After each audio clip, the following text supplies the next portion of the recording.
अस्सलाम वालेकुम। हमारा आज का जो टॉपिक है वो है माइकोबैक्टीरियम इन्फेक्शंस। इसमें 3 बैक्टीरिया हैं, एक माइकोबैक्टीरियम लेप्री और आगे 2 लिखे हुए हैं माइकोबैक्टीरियम टीबी एंड माइकोबैक्टीरियम मेरिनम।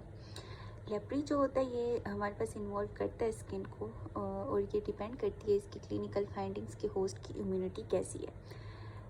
जो कि उन पेशेंट जिनमें हाई लेवल ऑफ इम्यूनिटी होती है तो उसमें पॉसिबिसिलरी लेप्री ट्यूबरकुलॉइड्स बनते हैं, और जिनमें इम्यूनिटी लो होती है उसमें मल्टीबैसिलरी ट्यूबरकुलॉइड्स बनते हैं। अब पॉसिबैसिलरी ट्यूबरकुलॉइड्स क्या होते हैं कि ये या तो हाइपोपिगमेंटेशन होगी स्किन की या हाइपर पिगमेंटेशन मैक्यूल्स होंगे, जिनमें ये जो लेप्री होती है ये इन्वॉल्व करती है पेरिफेरल नर्व्स को, तो जिसकी वजह से वो एनेस्थेसाइज्ड होंगे, उनमें सेंसेशंस नहीं होंगी। पॉसिबैसिलरी में सेंसेशंस बिल्कुल भी नहीं होंगी पॉसिबैसिलरी ट्यूबरकुलॉइड्स में। फिर हमारे पास आता है सेकंड, जो हमारे पास मैनिफेस्टेशंस होती है जिनमें नो इम्यूनिटी होती है, उनमें मल्टीबैसिलरी लेप्रोमाइटिस लेप्रोसी बनती है। इसमें क्या होते हैं, नोड्यूल्स और पेप्यूल्स अपीयर होते हैं, और हम इनको डिफ्रेंशिएट भी कर सकते हैं पॉसिबैसिलरी को, और हमारे पास मल्टीबैसिलरी को हम किस पे हम जब इनका स्मेयर बनाते हैं, अगर हमारे पास लेप्रेसी का ऑर्गेनिज्म पॉजिटिव आता है तो वो मल्टीबैसिलरी लेप्रोसी होती है, अगर नहीं आता तो वो हमारे पास पॉसिबैसिलरी लेप्रोसी होती है। फिर हमारे पास इसमें क्लिनिकल फीचर्स क्या आएंगे, जो कि माइकोबैक्टीरियम लेप्री का इन्फेक्शन होगा तो वही पॉसिबैसिलरी वाले हाइपोपिगमेंटेड है और एरिथेमेटिस पेचेस आएंगे, और साथ में सेंसेशंस लॉस होंगी, स्किन थिकनिंग होगी, नोड्यूल्स बनेंगे, पेप्यूल्स बनेंगे, और जिसकी वजह इस पर हम इसकी डायग्नोसिस देंगे। लेप्रोसी पे स्मेयर भी करा सकते हैं, वो सिर्फ मल्टीबैसिलरी में पॉजिटिव होता है, तो बस इसकी इतना ही ट्रीटमेंट है, इतना ही है, ट्रीटमेंट तो नहीं कह सकते। फिर कहते हैं स्किन सेकंड इन्फेक्शन आता है माइकोबैक्टीरियम टीबी हमने पढ़ा है कि पल्मोनरी टीबी होती है, लेकिन एक्स्ट्रा पल्मोनरी इन्वॉल्वमेंट भी हो सकती हैं उसकी स्किन पे, इसमें मैनिफेस्ट करती हैं।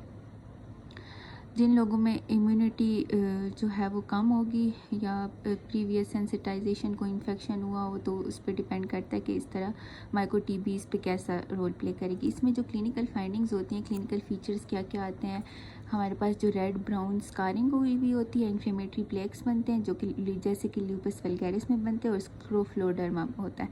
स्क्रोफलोडर्मा हम किसे कहते हैं कि स्किन चेंजेस आती हैं ओवरलाइंग लिम्फ नोड्स और जॉइंट्स के ऊपर। टीबी की वजह से जो स्किन चेंजेस आती हैं लिम्फ नोड्स और जॉइंट्स के ऊपर, उसको हम स्क्रोफलोडर्मा कहते हैं। और उसके बाद साथ में reactive nodular and ulcerated changes भी आती हैं पेशेंट्स में जिनमें हाई इम्यूनिटी होती है, और ट्यूबरकुलॉइड्स बनते हैं और इथीमा इंटूरेटम बनते हैं। डायग्नोसिस हम कैसे करते हैं, हम इसकी डायस्कोपी करते हैं। डायस्कोपी क्या होती है, हम एक ग्लास स्लाइड को लेते हैं और कोई भी लियन हो उसके अगेंस्ट पुश करते हैं और माइक्रोस्कोप के नीचे देखते हैं, तो हमें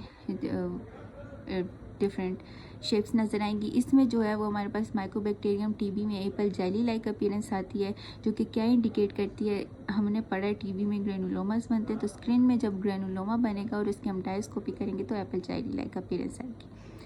उसके बाद हम सेकंड नंबर पे हम कल्चर भी करा सकते हैं, लेकिन इतना अच्छा नहीं है वो, हम उसको पीसीआर से डायग्नोज कर सकते हैं और पेशेंट को इन्वेस्टिगेट करेंगे टीबी के लिए, पल्मोनरी और एक्स्ट्रा पल्मोनरी। फिर आएगा रीएक्टिवेशन ऑफ टीबी, कुछ लोगों में होती है वो, उसमें हमारे पास जो लोग इम्यूनोसप्रेशन ड्रग्स खा रहे हो उनमें होती है, पर्टिकुलरली जो लोग TNF अल्फा एंटागोनिस्ट लेते हैं उनमें होती है। फिर और हम इसमें टीबी का ट्रीटमेंट करेंगे। फिर आती है थर्ड मैनिफेस्टेशन, जो कि माइकोबैक्टीरियम मेरिनम से आती है। ये उन लोगों में कॉमन होती है जो कि फिश टैंक्स में काम करते हैं, उनकी क्लीनिंग करते हैं। इसमें भी उसी तरह के ग्रेनुलोमेटस नोड्यूल्स बनते हैं, इनोकुलेशन भी होती है लिम्फेटिक्स के अंदर, और ग्रेनुलोमेटस चेंजेस आएंगी हिस्टोलॉजी पे, उस पर हम डायग्नोज करेंगे।